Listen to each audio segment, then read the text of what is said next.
ใจเมื่อเจ้าพบคนใหม่ที่มีพร้อม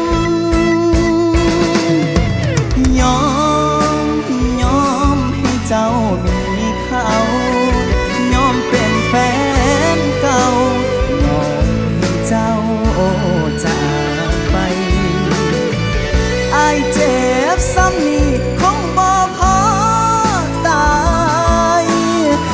เบิ่งตัวเองได้ไปสาคนดี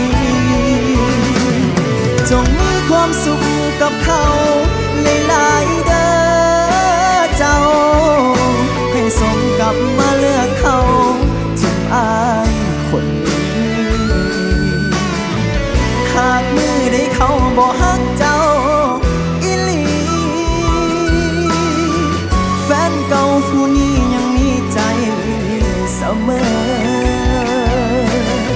บังเอิญมือได้เขาบ่ฮักเจ้าอีหลีแฟนเก่าผู้นี้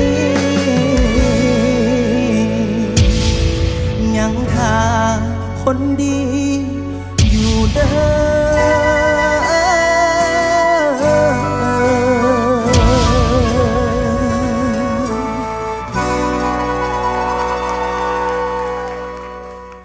เบียร์ลาวมิวสิกทาเลนต์โครงการประกวดห้องเพลงระดับประเทศที่เปิดกว้างแข่งขันทุกประเภทดนตรีบ่ว่าจะเป็นป๊อปร็อกฮิปฮอปลูกทุ่งบ้านนา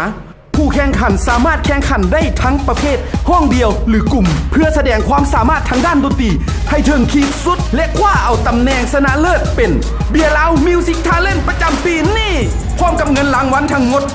250 ล้านกีบ